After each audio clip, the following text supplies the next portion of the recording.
But the reason that Apple actually, I believe, at least from the research, that they actually took that off was because of fingerprinting. And now, according to the latest HTTP specification, browser fingerprinting is a set of techniques for identifying a specific user agent and track that over time using its set of characteristics. And there are a number of request headers, which we'll look into, that might reveal information to servers, and that will be sufficiently unique to enable that fingerprinting to take place. And one of those headers is the accept language header.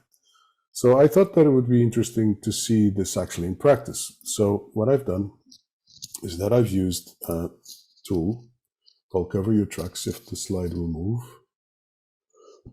Sorry, I don't want to click too far. So I've devised 4 tests using Cover Your Tracks.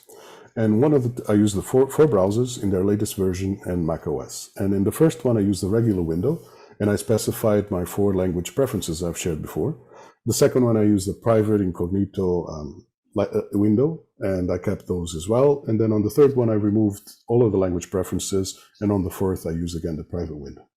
Now, before you say anything, I am aware that the private window is only supposed to not store information on my website regarding the websites that I viewed, but I've tried it nonetheless.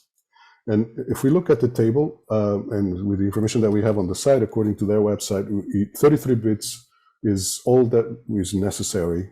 33 bits of identifying information is all that is necessary to uniquely identify us in the world.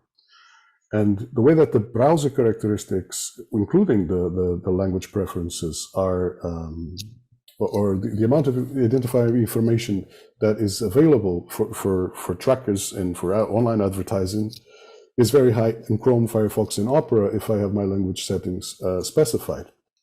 Now, the same happens on the private window, but curiously, Opera was giving me a different value. And I went under the hood and I tried to figure out what was going there. And Opera has decided that in their private window, rather than having my 4 language preferences, they reduced that down to 1. So in a way, they actually made it a bit more private, and that explains why it's not longer a unique fingerprint, but a nearly unique, so it gets a better value. And then when I removed all of the language preferences, we can see across all browsers that there is less amount of information available to being unique identified. And then I got curious. I was like, I got a security tool here installed on my computer. I wonder if they will actually make it a bit better. And I run the tests again. And let's see if the image will pop.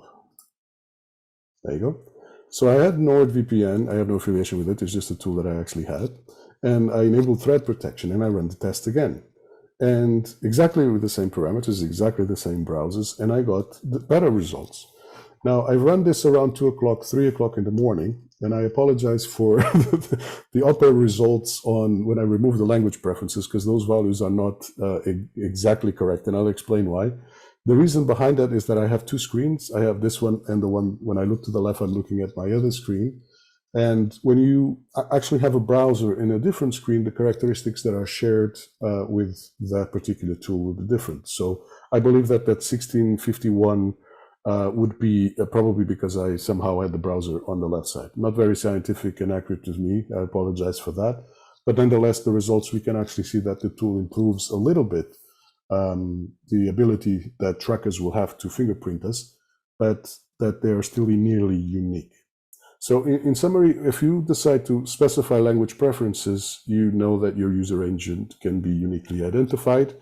While some online trackers may not know your name, this allows them to have a detailed behavior profile of your online activity, political affiliations, education level, your income brackets, your tastes. And this means also that deleting cookies will not help. And perhaps this is food for thought, and you're probably thinking of testing this tool yourself, and I recommend that you do so if you have the time.